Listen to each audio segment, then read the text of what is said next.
ଆସିଲା ଏକ ଗୁରୁତ୍ୱପୂର୍ଣ୍ଣ ଖବର। ଯେଉଁମାନଙ୍କର ରାସନ କାର୍ଡ଼ ଅଛି ସେମାନଙ୍କ ପାଇଁ ବହୁତ ଭଲ ଖବରଟି ଆସି ପହଞ୍ଚିଛି। ତ ରାସନ କାର୍ଡ଼ ଧାରୀଙ୍କୁ ସରକାର ଦେବେ 5,000 ଟଙ୍କା। ଯେଉଁମାନଙ୍କର ରାସନ କାର୍ଡ଼ ଅଛି ସେମାନଙ୍କୁ 5,000 ଟଙ୍କାର ନଗଦ କ୍ୟାସ୍ ମିଳିବ। ଏହି ଦିନ ମିଳିବ ଟଙ୍କା। ଯେତେ ବି ରାସନ କାର୍ଡ଼ ଧାରୀ ଅଛନ୍ତି ସେମାନଙ୍କ ପାଇଁ ଏକ ବଡ଼ ଖବର ରହିଛି। ଏହି ଯୋଜନାରେ ପ୍ରତ୍ୟେକକୁ ପ୍ରତି ମାସରେ ଟଙ୍କା ଦେବେ ସରକାର।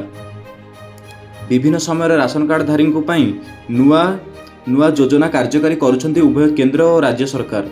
ସମୟରେ ରାସନ କାର୍ଡ଼କୁ ନେଇ ଅନେକ ନୂଆ ଅପଡେଟ୍ ଆସିଥାଏ, ହେଲେ ଏହାକୁ ନେଇ ଠିକ୍ ସୂଚନା ମିଳିପାରୁନଥିବାରୁ ଏହାର ଲାଭ ଉଠାଇ ପାରୁନାହାନ୍ତି ଲୋକେ। ବର୍ତ୍ତମାନ ଏଭଳି ହିଁ ଏକ ନୂଆ ଅପଡେଟ୍ ଆସିଛି। ଯେଉଁମାନେ ରାସନ କାର୍ଡ଼ ଧାରୀ ଅଛନ୍ତି ପ୍ରତି ମାସରେ 5,000 ଟଙ୍କା ପ୍ରଦାନ କରାଯାଉଛି। ତେବେ କିଭଳି 5,000 ଟଙ୍କା ଆପଣ ଆକାଉଣ୍ଟକୁ ଆସିବ ଓ ଏଥିପାଇଁ କ'ଣ ମାନଦଣ୍ଡ ରହିଛି ତାହା ଆସନ୍ତୁ ଜାଣିବା ଏହି ଭିଡ଼ିଓରେ। ରାସନ କାର୍ଡ଼ଟିଏ ଥିଲେ ଅନେକ ସୁବିଧା ଯୋଗାଇ ଦେଉଛନ୍ତି କେନ୍ଦ୍ର ସରକାର।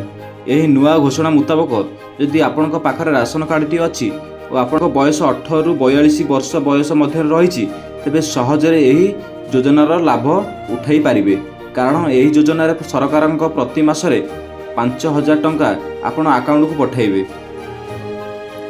ଏହି ଯୋଜନାରେ ହିତାଧିକାରୀଙ୍କୁ ସ୍ୱଳ୍ପ ପ୍ରିମିୟମ ପ୍ରଦାନ କରି ପରିଣତ ବୟସରେ ପ୍ରତି ମାସରେ ବ୍ୟାଙ୍କ ଆକାଉଣ୍ଟକୁ ଟଙ୍କା ପାଇପାରିବେ। ଏହି ଯୋଜନାରେ ପ୍ରିମିୟମ ରାଶି ପ୍ରଦାନ କରି ହିତାଧିକାରୀ 1,000 ଟଙ୍କାରୁ 5,000 ଟଙ୍କା ପର୍ଯ୍ୟନ୍ତ ପାଇପାରିବେ। ଖାଲି ସେତିକି ନୁହେଁ, ଏହି ଯୋଜନାରେ ସାମିଲ ହେବା କ୍ଷଣି ଏକ ପ୍ରାରମ୍ଭିକ ରାଶି ମଧ୍ୟ ହିତାଧିକାରୀଙ୍କୁ ପ୍ରଦାନ କରାଯାଉଛି।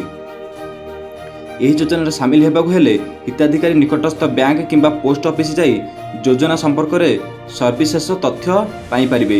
ଏଠାରୁ ଅଟକଳ ପେନସନ ଯୋଜନା ଫର୍ମ ନେଇ ଦିଆଯାଇଥିବା ସୂଚନାର ମୁତାବକ ଧ୍ୟାନପୂର୍ବକ ପୂରଣ କରନ୍ତୁ।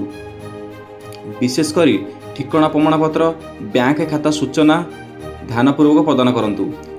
ଫର୍ମ ପୂରଣ କରିବା ପରେ ଏହାର ଏକ ଫଟୋକପି ନିଜ ପାଖରେ ରଖନ୍ତୁ। ଆବେଦନ ସ୍ୱୀକୃତ ହେଲେ ପେନସନ ରାଶି 60 ବର୍ଷ ପରେ ହିତାଧିକାରୀଙ୍କୁ ଖାତାକୁ ଆସିବା ଆରମ୍ଭ ହୋଇଯିବ।